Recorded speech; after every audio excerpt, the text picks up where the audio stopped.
La fête des mamans, un jour important de les familles de la Réunion. À Sainte-Suzanne, les associations et la municipalité ont mis en place des animations pour réunir des mamans pour un moment de convivialité et de beauté. De bien beaux poèmes ont rythmé ces manifestations. Fête des mères. S'il m'arrive quelquefois d'avoir un rêve qui me fait peur, maman chérie, c'est un devoir que je retrouve le bonheur. Au Camphrier, l'association Jeunesse Évolution a réuni des mamans le temps d'une coiffure. En fait, les mamans, ce sont des mamans de Sainte-Suzanne, mais comme on voulait faire plus, mais ce n'était pas possible, étant donné qu'on n'avait qu'une journée. Donc les mamans, elles avaient le choix entre une coupe, un brushing, ou la coupe plus le brushing. Et ensuite, il y avait une rose pour les mamans, un petit café, un petit jus et une petite collation. Au village des Prés, des associations, des bénévoles, des Marma et la Cour ont réuni leurs compétences pour donner aux mamans un après-midi de toute beauté. Gilberte Delmas nous présente cette animation. Aujourd'hui, au village des Prés, nous fêtons la fête des mamans. Comme tout le monde le sait, une maman est irremplaçable. Grâce au partenariat que nous avons pu avoir avec les différentes associations de Sainte-Suzanne et de village des Prés, on a pu faire cette petite fête que nous offrons aux mamans. Bien sûr, il y a des danses, il y a des chants. Tout ce qu'on a fait aujourd'hui, c'est les chants du village des Prés, avec les associations même du village. Des animations de toutes sortes sont au programme de cet après-midi détente. Il y a aussi les jeunes du village des Prés qui vont danser. Il y a M. Tilin qui va chanter. Il y a une représentation de salsa, de zumba. Et on fait des tirages avec les lots qu'on a eus pour les gens. Il ne faut pas oublier non plus, dedans, il faut faire la queue. Il y a le maquillage et pour les ongles, manucure. Patiemment, les mamans ont attendu leur tour pour se faire belles, pour leur grand jour. N'est-ce pas, Lydie Torpos? Le mot fête, ça veut dire une grande chose pour moi. La maman, c'est une chose de très précieuse. Une maman, c'est quelque chose que vraiment qu'on garde au fond de son cœur. Sans une maman, on ne serait pas là aujourd'hui. Des danses, des rires, des chants, du maquillage, de la coiffure, de la manucure, des cadeaux. Mais que serait une fête de maman sans un poème d'enfant? J'ai cherché dans les poèmes comment dire je t'aime, j'ai trouvé des mots savants. Bien trop long pour un bel 8 ans, alors j'ai cherché ailleurs et j'ai trouvé dans mon cœur les mots que tu m'as appris quand j'étais encore petite. Maman, je t'aime grand, comme ça je te l'ai dit avec mes bras. Les mamans, piliers de notre société, de nos familles, sont importantes pour tous les enfants que nous sommes. N'oublions pas de leur dire merci et je t'aime en ce jour de fête.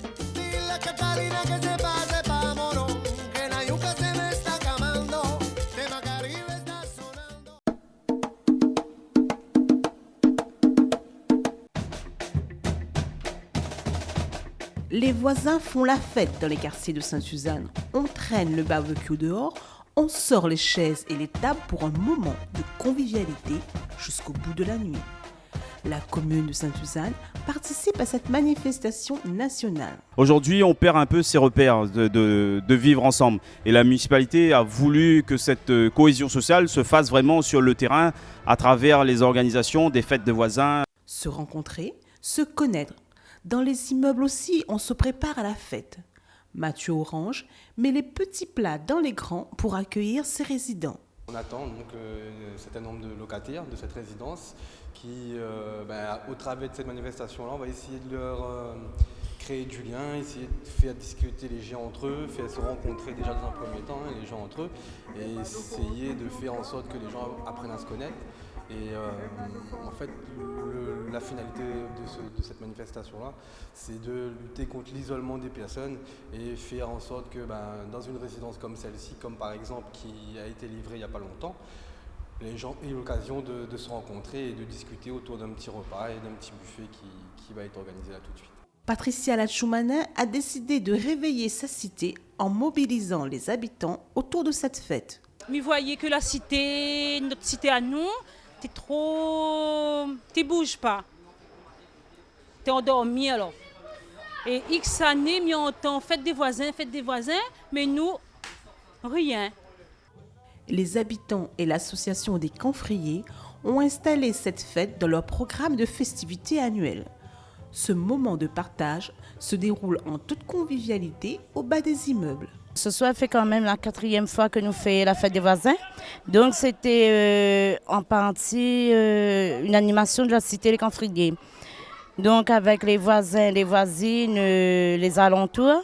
Donc nous avons décidé de refaire parce que c'est quand même un jour marquant. À Bagatelle, l'association Rouvre ton cœur a mobilisé les habitants autour d'un projet riche en animation. Pour le programme, la soirée a commencé par un petit groupe de danse, les danseurs et les danseurs de l'association. Il y a aussi Lucie. Après Lucie, il y a l'élection de Miss. Donc, comme ça tu entendais hier, là en ce moment, c'est l'élection de Miss que est en train de passer. Après l'élection de Miss, il y aura un orchestre, l'orchestre de Bagatelle. Donc, et puis il y a aussi les artistes locaux. Comme il dit les artistes locaux, c'est des artistes de Bagatelle même. Nous l'avons favorisé les gens de Bagatelle, les artistes de Bagatelle, pour que c'est Bagatelle ce soir qui mène la fête. À Village-des-Prés, la fête des voisins est un moment fort attendu. Cette année, les habitants se font encore plus solidaires. Réunir tout un quartier pour donner un coup de main, c'est de la besoin. Aujourd'hui, on part au-delà de tout ça. On a eu un problème avec une famille. Cette famille a eu sa maison incendiée. Donc à travers ça, on a voulu organiser une soirée aussi de solidarité à travers cette fête de voisins. Donc ce soir, on a organisé avec l'association et Chute Niagara une soirée de convivialité et festif, on va dire, mais on a mis en avant cette solidarité qu'on n'a pas perdue à Village-des-Prés. Se reconnaître, se dire bonjour et discuter, faire tomber des barrières et rompre l'isolement. Les habitants de Sainte-Suzanne l'ont bien compris et ont appliqué la recette du bien vivre ensemble jusqu'au bout de la nuit.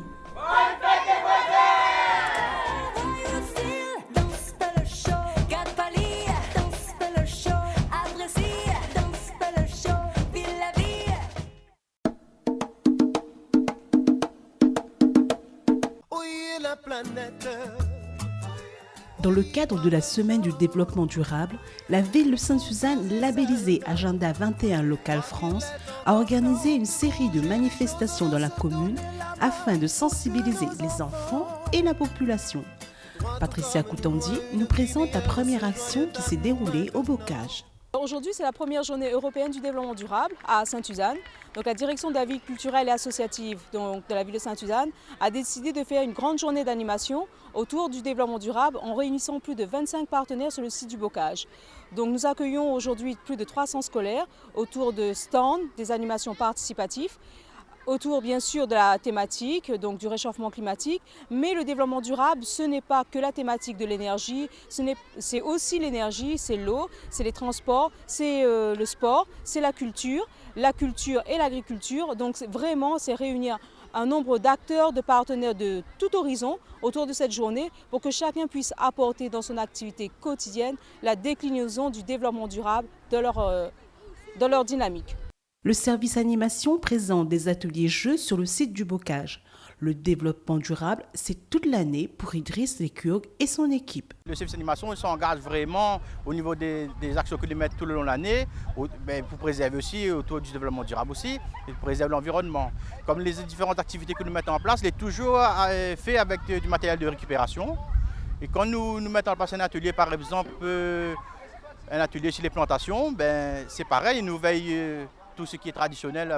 Le Cachalot Exposition a ouvert les portes de la filière canne-sucre à la population de Sainte-Suzanne. Hélène Leveneur nous présente le parcours à réaliser. Le public passera donc près d'une arche. À ce moment-là, on va présenter les différentes sources d'énergie renouvelables qu'il existe. Ensuite, on passera également sur un tapis où il y a le pourcentage des différentes le pourcentage d'électricité produit grâce aux différentes principales sources d'énergie renouvelables à La Réunion. Et ensuite, le public va participer à un petit quiz de quelques questions pour pouvoir entamer donc l'entrée dans le cachalot exposition. Alors, dans le cachalot même, on a donc une première petite vidéo sur le procédé de fabrication du sucre, donc les différentes étapes. Ensuite, on verra ce qu'on appelle les cannes fantastiques, c'est un dessin animé, où là, on va présenter donc les différents coproduits de la canne à sucre et également les avantages du fait de planter des cannes à sucre. Ensuite, le troisième écran, on verra donc la place donc, de la bagasse. La bagasse, donc c'est la fibre qui reste après avoir donc extrait donc, le jus. Et donc la bagasse qui est la deuxième source d'énergie après l'eau. Et donc là, on va voir le schéma de fabrication d'électricité grâce à la bagasse. Pour préserver notre environnement, Sébastien Crescence présente au public des petits conseils. C'est un stand où les gens peuvent venir pour demander des conseils comment justement réduire la facture d'énergie, électricité, eau. Donc on a des ampoules éco, on a des kits éco d'eau, donc économiseurs d'eau. Donc on montre comment ça fonctionne, où est-ce qu'on peut acheter. Le cacao pays est de retour dans nos jardins et bientôt dans nos traditions gastronomiques. Cacao pays est venu en fait parler de ces deux axes principaux au sein de son association, qui est le premier axe qui est la démocratisation du cacao au sein du particulier réunionnais, en distribuant en fait et en vendant des pieds que les gens peuvent planter chez eux. Et on accompagne avec un conseil de plantation et éventuellement plus tard des conseils pour que les gens puissent faire leur chocolat. Et le deuxième axe qu'on vient essayer de prolonger aujourd'hui, c'est celui qui est avec les agriculteurs. Donc on recherche des partenaires en fait, agriculteurs qui seraient intéressés pour planter du cacao chez eux en vue d'avoir une production d'ici 3 à 4 ans. Daniela Schössler s'investit pour sensibiliser les enfants aux éco-gestes. On explique aux enfants les gestes simples pour maîtriser la demande en énergie, c'est-à-dire par exemple éteindre la lumière quand on sort d'une pièce, faire attention à la consommation d'énergie électrique, parce qu'il faut savoir que la production d'énergie électrique produit des gaz à effet de serre. Un atelier a été mis en place par l'Office de l'eau pour montrer aux visiteurs comment évaluer la qualité de l'eau. Il y a un atelier sur la qualité de l'eau. On essaie en fait de montrer quels sont les paramètres qui déterminent la qualité de l'eau, des paramètres physico-chimiques et biologiques. Donc les enfants ce matin par exemple ont pu manipuler, faire des mesures de pH, de température, de conductivité, d'oxygène, pour déterminer qu'est-ce qu'une eau de bonne qualité ou de mauvaise qualité. À Bagatelle, une déchetterie mobile a été mise en place au cœur même de la cité. C'est une déchetterie mobile, que c'est la première fois qu'on fait ça à Sainte-Suzanne. C'est pour inviter les gens, parce qu'on a que 4 caissons là, il y a la ferraille, les encombrants, les déchets verts et les détoiseuses, c'est-à-dire tous les matériels électriques, frigidaires, cuisinières, ventilateurs et tout, que c'est la mairie qui va récupérer. Donc comme c'est la première fois, j'espère que ce sera une réussite, hein, avec la participation bien sûr de la CINOR, la CEMADER et la commune de Sainte-Suzanne et la STAR. Les écoliers présents sur le site font le tour des différents partenaires, n'est-ce pas Monsieur Météo ? Certaines classes qui ont déjà travaillé sur le développement durable, donc ces classes-là sont plus intéressées, enfin on ressent qu'il y a un peu plus de questions. Petite évaluation de monsieur le professeur des écoles à ses élèves. Le stand qu'on a découvert, c'est lequel ? Ça parle de quoi ? Ça parle de poissons, des plantes, c'est plus des trucs... Mais des plantes plutôt ? Dans l'eau. Dans l'eau, voilà. Et comme dans les trucs de Bob l'éponge, qui s'appelle plancton. Le plancton. Voilà, le plancton. Voilà. On a goûté les Alors qu'est-ce que tu as fait toi ? Tu as goûté quoi ? Les algues. Oui. Les algues vertes, monsieur. Oui. Ça s'appelle comment ? Les algues vertes. La spiruline. Spiruline. Il y a encore des petites notions à revoir chez nos écoliers. La ville de Sainte-Suzanne a encore des avantages à développer. la ville a souhaité utiliser ses atouts géographiques, son exposition au vent, au soleil, pour exploiter donc, les énergies renouvelables. Et c'est vrai qu'aujourd'hui, la ville est une ville à énergie positive. Nous sommes là, juste à côté d'une voiture, donc une voiture électrique. Et donc nous pouvons produire aujourd'hui de l'électricité à partir des ressources renouvelables. Donc c'est déjà un engagement dans l'aménagement du territoire.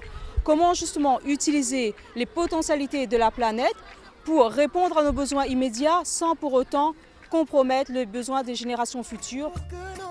Sainte-Suzanne, ville à énergie positive, est déjà tournée vers le futur pour le bien-être de ses habitants. Le papillon qui bat de l'aile, le jouet qui va le plus haut.